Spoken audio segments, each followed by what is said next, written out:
Morning student. आज हम पढ़ेंगे पंचमः पाठः चाणक्य वचनानि।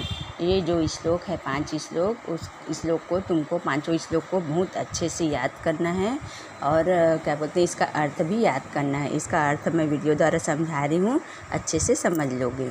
पहला श्लोक देखो, गुणो भूष्यते रूपम, शीलम भूष्यते कुलम, सिद्धि भूष्यते विद्याम, भोगो भूष्यते धनम।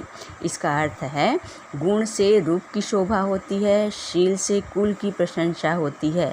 मतलब गुण से रूप की शोभा होती है, मतलब अच्छे रूप रहने से उसका से कोई फ़ायदा नहीं जब तक उसमें अच्छे गुण ना हो, है ना। शील से कुल की प्रशंसा होती है, अगर उसमें शील सभ्यता ना हो तो उस कुल की प्रशंसा का कोई मतलब नहीं। इसलिए अच्छे शील होना चाहिए जिससे कुल की प्रशंसा होती है। विद्या की शोभा सिद्धि से होती है, मतलब जिसके पास विद्या है तो उसे अच्छे सिद्धि कार्य भी करने चाहिए। और धन की शोभा उचित भोग से होता है। अगर तुम्हारे पास धन है तो उसका उचित उपयोग करने से ही उसकी शोभा बढ़ती है। सेकेंड वाला देखो, कोकिला नाम स्वरो रूपम, स्त्री नाम रूपम पतिव्रतम, विद्या रूपम कुरूपाणाम, क्षमा रूपम तपस्वी नाम। इसका मतलब होता है कोयल की शोभा उसके मीठे स्वर से ही है। मीठे स्वर के कारण ही उसे कोयल या कोयल है करके हम पहचान में, मतलब उनकी पहचान है। स्त्री की शोभा पतिव्रत धर्म से है। स्त्रियों की शोभा उनके पति के धर्म से ही है। कुरूप विद्या से शोभ्यते, जो सुंदर स्त्री रहते हैं उसके पास विद्या से ही उसकी शोभा बढ़ती है। इसी प्रकार जो तपस्वी लोग रहते हैं उसकी शोभा क्षमा से जानी जाती है। मतलब तपस्वियों के पास क्षमा करने का गुण होना चाहिए, तभी वह तपस्वी कहलाता है। तीसरा देखो, काकः कृष्ण पिकः कृष्ण, को भेदो पिकाकयो, वसंते समये प्राप्ते, काकः काकः पिकः पिकः। कौवा काला होता है, कोयल भी काली होती है। दोनों में क्या भेद है? कौवा भी काला होता है, कोयल भी काली होती है।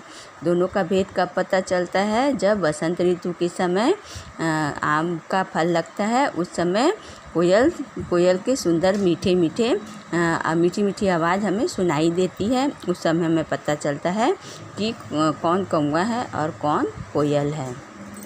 चौथा, धनिकः श्रोत्रियो राजा नदी वैदस्तु, पंचमः पंच यत्र न विधन्ते तत्र वासम न कार्येत। अर्थात धनवान लोग, पंडित लोग, राजा नदी वैद्य, है ना। धनवान, पंडित, राजा, नदी, वैद्य, जिस जगह ये पांचों का अभाव हो, है ना, वहाँ पर हमें नहीं रहना चाहिए। क्योंकि धनी लोग, पंडित लोग, राजा, नदी, वैद्य, इन पांचों की आवश्यकता हमारी ज़िंदगी में बहुत रहती है। इसलिए ये पांचों जहाँ पर ना हो वहाँ पर हमें नहीं रहना चाहिए। पांचवा, जल बिंदु निपातेन क्रमशः पूर्यते घटः, सह हेतु सर्व विद्यानां धर्मस्य च धनस्य च। जैसे एक एक बूंद से, जल के एक एक बूंद से के गिरने से घड़ा भर जाता है ना। एक एक बूंद दिन भर पानी के गिरने से घड़ा भर जाता है। उसी तरह विद्या, धन और धर्म भी धीरे धीरे संचय करने से इकट्ठे होते हैं। उसी तरह विद्या भी हमें धीरे धीरे प्राप्त होता है, जानकारी उसकी। धन भी हम मेहनत करते हैं धीरे धीरे तो हमें धन की प्राप्ति होती है, और धर्म भी हमें धीरे धीरे प्राप्त होता है। अतः एक एक बूंद, जल के एक एक बूंद से जिस तरह घड़ा भरता है, उसी तरह हमें विद्या, धन और धर्म की प्राप्ति होती है। ओके, समझ में आ गया होगा सभी को। ये पांचों श्लोक और पांचों श्लोक का अर्थ तुम्हें अच्छी तरह से याद कर लेना है। Okay, thank you.